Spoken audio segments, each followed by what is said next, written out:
सुंदरी झील के पास वाले जंगल में एक बूढ़ा गिद्ध रहता था।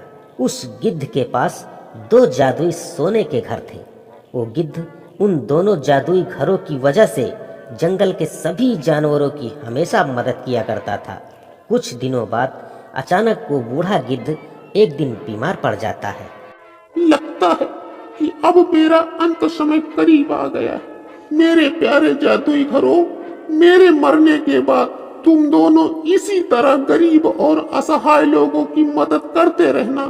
इतना कहते ही वो बूढ़ा गिद्ध दम तोड़ देता है। गिद्ध के मरने से छोटे जादुई घर को बहुत दुख होता है, लेकिन वहीं बड़े जादुई घर पे कोई असर नहीं पड़ता। तब छोटे घर ने बड़े घर से कहा, भाई हमें अपने मालिक का हुक्म याद रखना और उसका पालन करना चाहिए। हमें हर गरीब और लाचार लोगों की मदद करनी चाहिए। अच्छा, तो अब हमें ज्ञान दोगे? साला चिरकुट कहेंगे।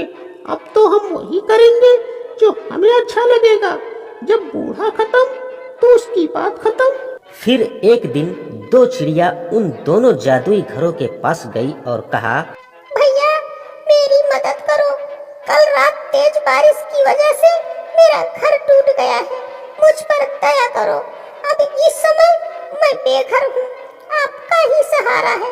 मुझे घर चाहिए। हाँ भैया, ये ठीक कह रही है। इसका घर तो बर्बाद हो ही गया है। साथ में इनके तो छोटे छोटे बच्चे भी मारे गए हैं। इनकी मदद जरूर करो। चिड़िया बहन, मैं जानता हूँ कि आप लोग बहुत परेशान हैं। मदद करूँगा, लेकिन मैं अपने मालिक के वचनों के बंधन में जकड़ा हूँ। मुझे सिर्फ अनाज प्रदान करने का ही आदेश दिया गया था। यदि आपको अनाज की आवश्यकता हो तो मैं आपको अनाज इतना दे दूंगा कि आपका जीवन खत्म हो जाएगा, परंतु अनाज खत्म नहीं होगा। लेकिन हाँ बहन, ये बड़ा जादुई घर सब कुछ दे सकता है। आप इससे कहकर देख लो, ये रहने के लिए घर आपको जरूर देगा। हाँ देंगे, क्यों नहीं। मालिक का हुक्म है तो देंगे तो है ही। परंतु उससे पहले आप लोगों को इस जलती हुई आग के ऊपर से जाना होगा। जो निकल जाएगा उसे ऐसा वैसा घर नहीं, सोने का घर दे दूंगा। बेचारी उन चिड़ियों के पास मजबूरी थी। कहा गया है तो सच ही कहा गया है कि मजबूरी किसी से कुछ भी करवा सकती है। वो दोनों मजबूर चिड़िया जैसे ही उस आग के ऊपर से गुजरती हैं, लौ तेज होने के कारण वो लहूलुहान हो जाती है। यह सब नजारा देखकर वो छोटा जादुई घर बोला, भाई ये सब बहुत गलत बात है। तुम इन मासूम चिड़ियों की मजबूरी का फायदा उठा रहे हो सके तो बुराई छोड़ दो, वरना इसका परिणाम बहुत बुरा होगा। अबे चुप कर कंगाल बैंक के मैनेजर, मुझे इसी में आनंद आता है। बहुत दिनों के बाद तो अब आजादी मिली है। कम से कम अब तो आजादी से जी लेने दे। अब तो मैं वही करूँगा जो मुझे अच्छा लगेगा। देखते ही देखते वो दोनों चिड़ियों ने दम तोड़ दिया।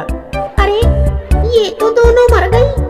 चलो कोई बात नहीं, अगर मर नहीं जाती तो इनको रहने का घर देता जरूर। चलो कोई और जरूरतमंद आएगा तो उसे दे दूंगा। बड़े जादुई घर के इस व्यवहार से जंगल के सभी जानवरों को बहुत दुख हुआ और वे सब अपने बूढ़े गिद्ध की पुरानी बातें याद करते हुए छोटे घर से कहा, भैया हम लोग आज ही ये जंगल छोड़कर बहुत दूर चले जाएंगे। आप अपना ख्याल रखना। छोटे जादुई घर के आंखों में आंसू भर आए और कहा, भाइयों मैं रहने के लिए घर तो नहीं दे सकता हूँ, कम से कम खाने के लिए अनाज तो लेते ही जाओ। सभी को उनकी आवश्यकता अनुसार अनाज देकर वह बेचारा छोटा जादुई घर सबको विदा करता है।